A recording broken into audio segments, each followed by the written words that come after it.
જળસંચય મંત્રી અને ભાજપના અધ્યક્ષ સી.આર. પાટીલ ભુજની મુલાકાતે આવ્યા હતા। ત્યાં તેઓએ લાખો સદસ્ય બનાવો અને ઇનામ લઈ જાઓ તેવી જાહેરાત કરી હતી।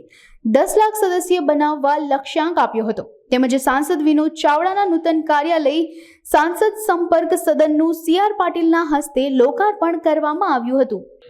આજરોજ કચ્છ લોકસભાનું સાંસદ સંપર્ક સદનનું નૂતન બિલ્ડિંગનું આજે લોકાર્પણ કરવામાં આવ્યું હતું અને ભારતીય જનતા પાર્ટીના પ્રદેશ અધ્યક્ષ અને ભારત સરકારના જલશક્તિ મંત્રી શ્રી સન્માન્ય સી.આર. પાટીલ સાહેબના વરદ હસ્તે અમારા સંગઠન મહામંત્રી શ્રી આદરણીય રત્નાકરજી એમની ઉપસ્થિતિ હતી અને સાથે જિલ્લા ભાજપના પ્રમુખ શ્રી દેવજીભાઈ, સૌ અમારા સન્માન્ય ધારાસભ્યશ્રીઓ, જિલ્લા પંચાયતના પ્રમુખશ્રીઓ અને મોટી સંખ્યામાં ચૂંટાયેલા સૌ જનપ્રતિનિધિઓ, સૌ સંસ્થાના વડાઓ, સમાજના અગ્રણીઓ, મારી કચ્છ મોરબીની જનતા અને સૌ લોકોની ઉપસ્થિતિની અંદર આ ભવ્ય આજે સદનનું લોકાર્પણ કરવામાં આવ્યું છે। છેલ્લા 10 વર્ષથી સતત 2 કાર્યાલયો અમારા કાર્યરત હતા।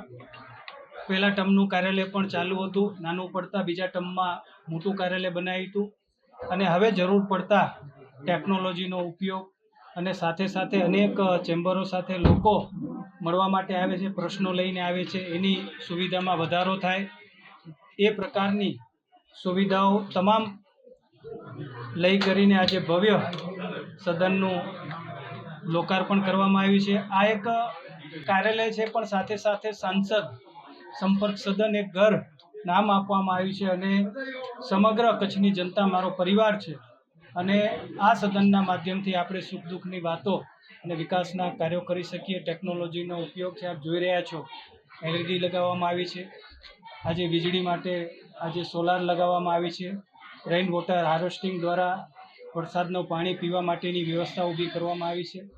નાની મોટી બધી જ સુરક્ષાની જવાબદારીઓની પણ ચિંતા કરીને આ કાર્યાલય લોકો માટે ઊભું કરવામાં આવ્યું છે।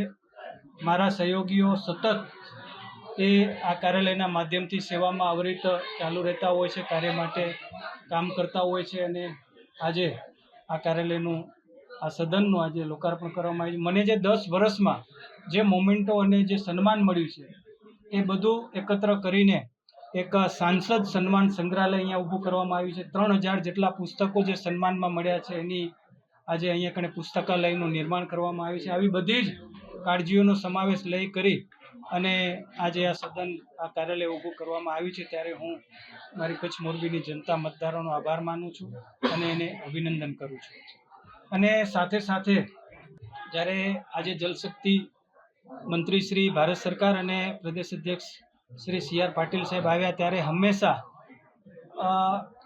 એમના સંગઠનના કાર્યકર્તાઓ પ્રત્યે જે એમનો માન રહ્યું છે અને જેના ભાગરૂપે અમારું આજે સદસ્યતા અભિયાન જે ચાલી રહ્યું છે દેશની અંદર, જેનો ભવ્ય અમારા બૂથ સાથેના કાર્યકર્તાઓ સાથેનો આજે એક ભવ્ય સંમેલન થયું હતું, જેમાં આદરણીય શ્રી સી.આર. પાટીલ સાહેબનું માર્ગદર્શન મળ્યું હતું। ઉપસ્થિતિ અમારા સંગઠન મહામંત્રી રત્નાકરજીની રહી હતી અને જિલ્લા ભાજપના પ્રમુખ શ્રી દેવજીભાઈ, સૌ ધારાસભ્યોની ઉપસ્થિતિ હતી અને જે કચ્છ જિલ્લાને 6 લાખનું ટાર્ગેટ આપવામાં આવ્યું છે, આજે પાટીલ સાહેબે કીધું કે 10 લાખથી વધારે સભ્યો ભારતીય જનતા પાર્ટી સાથે જોડાય, જેનો સંકલ્પ અમે આજે કચ્છની અંદર લીધો છે અને મારા બૂથ સુધીના નાના મોટા અનેક કાર્યકર્તાઓ ઉપસ્થિત રહ્યા હતા।